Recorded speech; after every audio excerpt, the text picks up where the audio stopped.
Welcome to Between the Trenches, where we take and just simply have some real talk about life, leadership, and ministry. And I am so humbled week in and week out that each of you kind of log in to try to be a part of what God is doing through our podcast. And this is relatively new to all of us. I have been a podcast listener for a long time, but the first time in my life, starting in the first of this year, God put it on our heart to start doing our own podcast. And so here we are, weeks and months later, and we are knee-deep in. We've got so much content that we look forward to filming that we hope becomes life-giving and beneficial to all of you, whether you are business owners, whether you are pastor leaders, whether you are dads that are trying to get it done, husbands. We hope to eventually have some ladies in here to talk about things pertaining to women, because we want this to be all things that fall between the trenches of life. And not just in leadership positions, but those that are just trying to live out in the context of normal everyday life as moms and dads and grandparents and young adults and teenagers. And we want this to be a podcast that gives life back to you. You're probably wondering why in the world that I'm sitting at this table by myself with books just piled up everywhere. Well, there's a reason behind that. Today I want to talk about, on this episode, what we call the power of pages.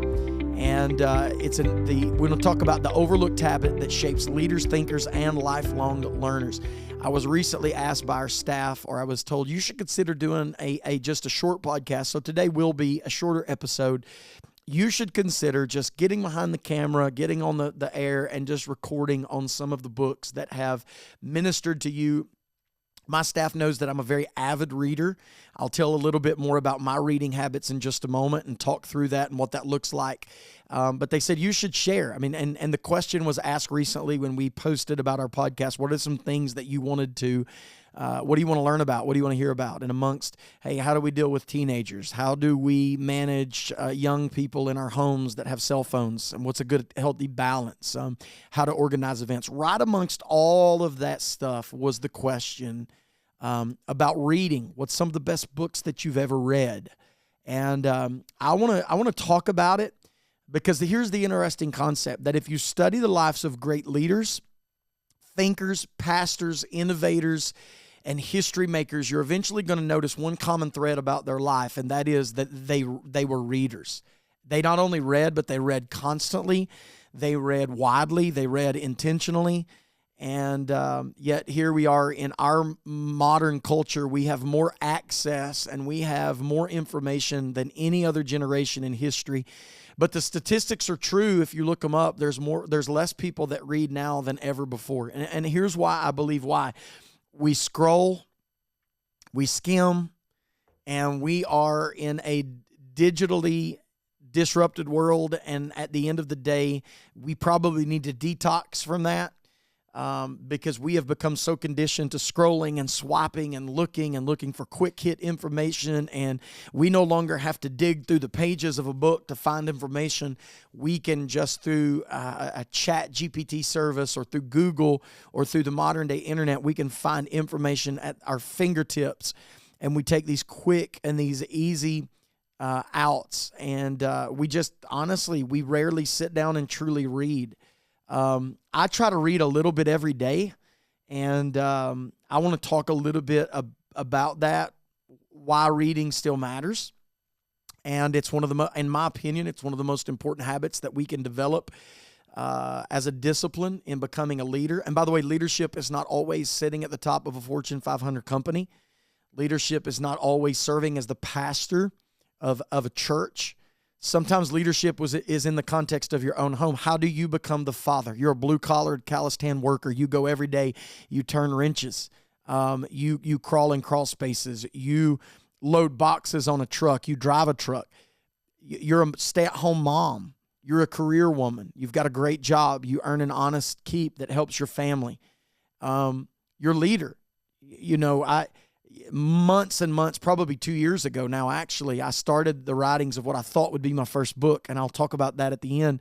And I changed directions, but I was going to write a book called Every Person a Leader, because no matter whether we are at a Fortune 500 company or whether we are working the drive-through at a fast food restaurant, we're all leaders in some capacity. And so to be a great leader, I think you should be a reader. And I want to talk for a minute about why I believe that reading still matters. And I'm going to get into some of the books that have ministered to me personally, because I get asked a lot, what is the most important books that you have ever read? And I'm going to share some of them with you.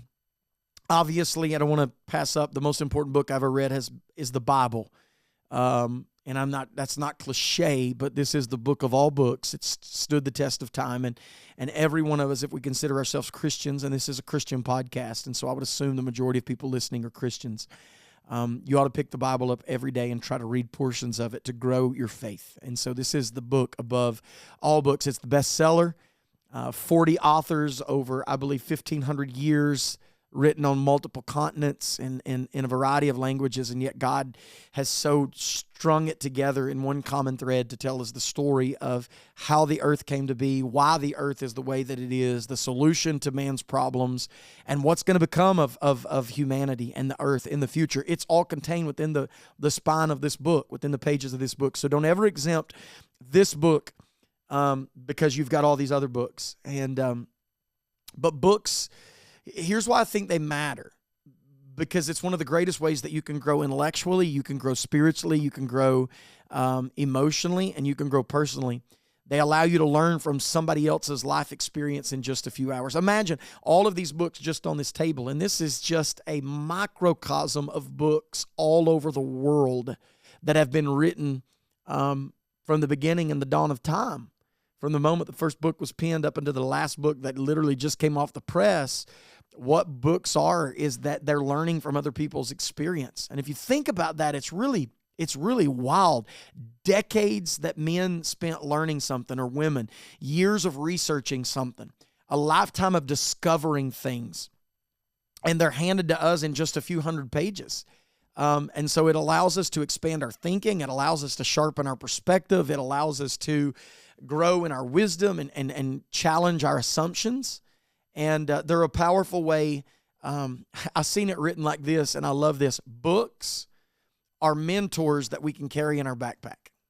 And I want you to think about what I just said. They're mentors that we can carry in our backpack.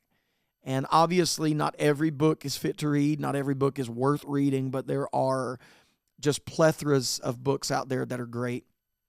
By the way, before I launch into this to talk about my personal reading habits and share with you some of the books that I've read, there is a biblical encouragement to read. The idea of reading and learning isn't just a leadership principle. It's actually, in my opinion, it's a biblical principle. I looked at this at my desk just a moment ago. I looked the verse up on ironically, the internet, and then I opened my Bible. Near the end of his life, the Apostle Paul is sitting in a Roman prison, knowing that, as he told Timothy, the time of my departure is at hand. I don't have a whole lot of time left. My life is coming down to its conclusion. I have very minimal breaths. I have very minimal days. I don't know what all Paul knew about his execution, but this is what I do know, that Paul admits that he knows that his life is coming down to the end. And here's what he does in 2 Timothy chapter 4, verse number 13.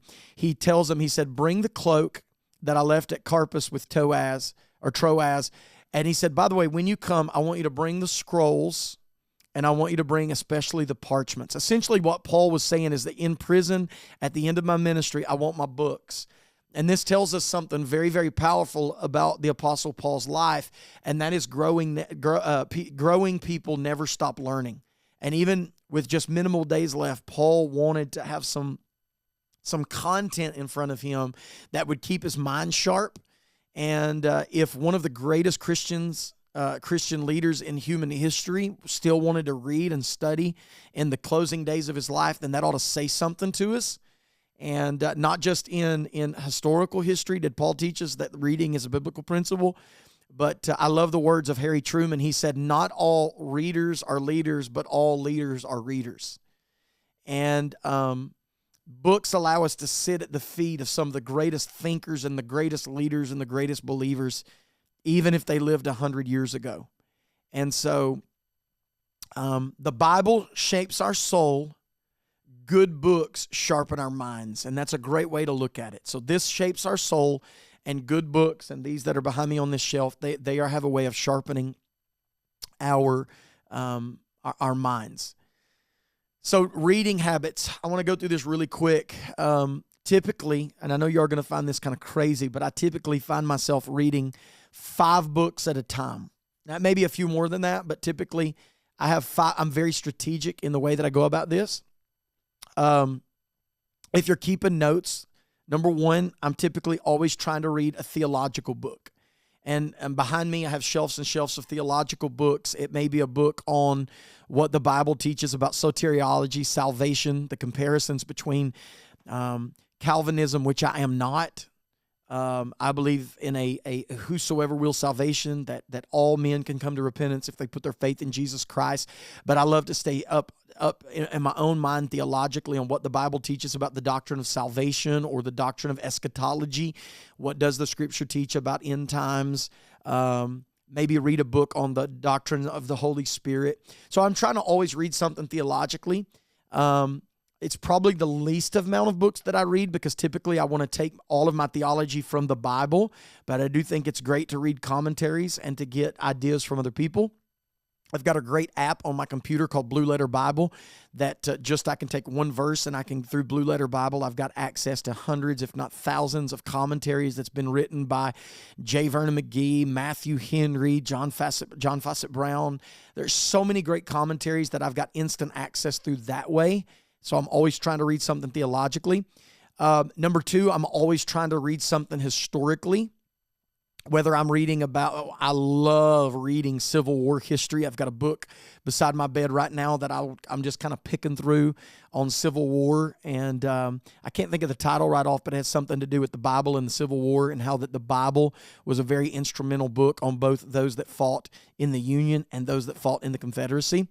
So I love to read history books. I recently was gifted a book from a guy at our church that I had been taking a couple of classes on things that happened in communist Russia that we can somewhat kind of see even coming into our nation today. And I try to stay on top of things like socialism and what does that do to a country. And so he gave me a great book that was centered around the life of Joseph Stalin and Lenin and kind of what happened in history in Russia.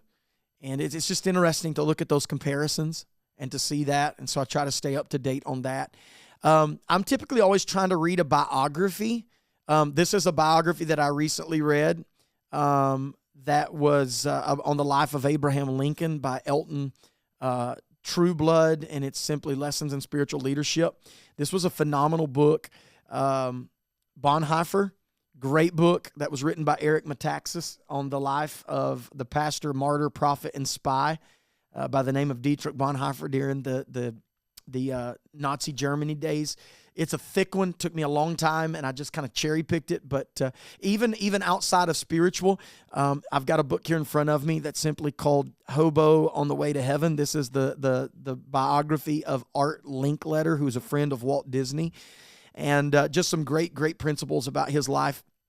So I'm always trying to read a biography. I recently read the biography that was written by Bubba Watson. It's his personal story, and there's some great principles. The PGA golfer. I love golf, and just to learn some of the principles of his life. Behind me on the shelf over here to my left, which you probably cannot see, I've got the biography of Cal Ripken Jr., who was known as the Major League Baseball's Iron Man, and just really, really good, solid principles on just staying really solid and staying consistent with your work ethics and your habits. I'm always usually trying to read a book on church growth. So that's the 4th, because I'm a pastor. This may not apply to everybody. You could read a book about personal growth, whether it's a book. I read a book years ago called Eat Right for Your Type, and it changed some of my eating habits because our blood types have very consistencies with the kind of foods that we eat, all the way down to what kind of nuts, what kind of meat, what kind of vegetables, and certain foods that we eat, they fuel our blood type. Very interesting read. So maybe you want to read something on personal growth. I always do something on church growth. And in this section here, all of these books are some of my favorite church books on church growth. I have some others here that I'll talk about in just a moment, because I'm going to break some of these down in a very short amount of time. And then the 5th, I typically always try to read something on leadership. And that may be personal leadership, such as fatherhood or husbandry, being a good husband. It may be on being a pastor, a community leader. And so, again, I'm typically always got 5 books going at a time. It doesn't mean that I'm finishing one before I start the second. I'm actually looking at all of them. And here's why I do that. It keeps my mind fresh theologically, historically, biographically, church growth, and then leadership, all of which I need in the context of my life, my ministry.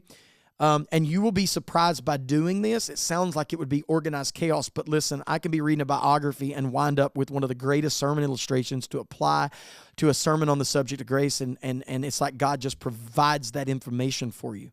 So if you're a pastor and you're not leading or reading, please, whatever you do, you've got to make. I did not grow up a reader. I did not enjoy reading as a teenager. But I learned to read, and now I love it. Like, one of my favorite things is to get home in the afternoons, set my backpack down from work, close up the laptop, get in the recliner in my room, and just pick through a few chapters. I actually look forward to it. So let me just share a few things with you, that some of my favorite books that I have ever read. This will not be exhaustive. There are some that I'm going to forget. Some of them I've laid out on the table here. This is the most recent book that I read. We'll talk about some personal growth books first. This is called Every Thought Captive. I just read this book recently. I actually just finished it within the last couple of weeks. It's by Kyle Idleman. How to calm the mental chaos that keeps. Let me start over. How to calm the mental chaos that keeps you stuck, drains your hope, and holds you back.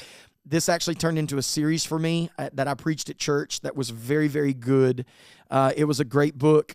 A couple of other ones that I have here on the table. A.W. Tozer years ago wrote Rut, Rot, or Revival, The Problem of Change and Breaking Out of the Status Quo. Great book. Unworried. This guy's actually a Catholic psychologist, but he wrote a book called Unworthy. It's a life, or Unworried. It's a life without anxiety. Anybody that battles anxiety, this book was a great help for me understanding the mind, how the brain works. It helped me understand the parts of the brain and what they're responsible for, and being able to, it's thought shaping. Great book. Elmer Towns' greatest book on fasting I've ever read in my life. These are just all personal growth books that I've read over the last few years. This book helped me in a season in my life where I didn't really grasp fasting. It helped me. Erwin Lutzer, When You've Been Wronged. I've actually bought this book so many times and literally gave it to people. This is for the person that's trying to move past bitterness because of an offense, something that happened to you. Unbelievable. Couple that with R.T. Kendall's book called Total Forgiveness. Very good book. Again, the subject of anxiety. This is a very simple read. Max Lucado wrote Anxious for Nothing, Finding Calm in Chaotic World. I battled some anxiety, and so these are some of the books that I have read that have helped me out tremendously, all built on personal growth. For a minute, I'll talk a little bit about preaching. I'll be relatively quick. There's 2 books that I have read on the subject of preaching that I absolutely loved. One of those books was written by Jim Shaddix. He passed away not long ago with a brain tumor, called The Passion-Driven Sermon. There's also a book called Preachers and Preaching by Dr. Martin Lloyd-Jones. It's another great book and it's on the subject of preaching itself. Let's talk about leadership. I have tons up here that I love. Anything by Tom Rainer is wonderful on leadership. Probably the greatest leadership book that I've ever read, and I think I laid it up here somewhere. It's called All In by Mark Batterson. I get drawn to certain authors. I love Mark Batterson. Mark Batterson wrote a book called All In. It is so good, and I read it about 3 years ago. It was recommended to me by a pastor friend, and it helped kind of catapult me into what we do All In, All Out month at our church. Manhood, I always try to read a book within the leadership spectrum on manhood. These are some of my favorites. The Men We Need by Brant Hansen. He's another one of my favorite authors. Crawford Loritz wrote Never Walk Away. It's the story of his earthly father, what his father meant to him. Mark Driscoll has a great book called Pastor Dad. He's also got another one that I just recently loaned out towards manhood about 9 ways to punch life in the mouth. I think that's a great book. Play the Man by Mark Batterson. That's another Batterson book. And then Dialed In by Jim Ramos is one of my favorite books on men and masculinity that I have read. So men, there are you. That's some books for you that you could read regarding manhood. High Expectations. Every pastor ought to read High Expectations. This is the remarkable secret for keeping people in your church. It's about creating responsibility. It's a really, really solid book. If you are at a smaller church and you're looking to incorporate some change and you're wanting to grow your church and you're stifled because you've got people there that are making it difficult, Eating the Elephant by Tom Rainer and Chuck Lawless is a great book. How do you eat an elephant? The principle is, you know it, one bite at a time. Don't bite off more that you can chew. That's another really, really solid book that pastors can read that will help them. So there are so many others, and I could literally turn this into 2 or 3 episodes, but my challenge and encouragement to you would be pick up a book and read it. Be a reader. There's a long-term power to reading. And here's the fascinating thing about reading. The impact is often not visible at first, but so many times in my life, I have went back in preaching a sermon and realized something emerged from a book that I had read so much earlier. So read a book. Don't try to do 10. Don't try to read 5 at a time. Don't look at 20. Just grab one book and read for 10 minutes a night, 15 minutes a night. Grow into it. Let it deepen your understanding. Show me somebody that's consistently growing, and I guarantee you that behind the scenes, I promise you, they're consistently reading. So pick up a good book, read the book, because here's a simple truth that I'm going to end with. The readers of today often become leaders of tomorrow. Reading has took me to a new dimension in my own life and my own leadership. I'm excited to tell you at the end of this podcast, I just recently sent my first book to a publisher. It just got through all of the plagiarism and defamation and libel claims, and so it passed the first segment, so now it's gone to the editor. It's probably, and now this could change, don't hold me to it, I've kind of stayed somewhat secret about it.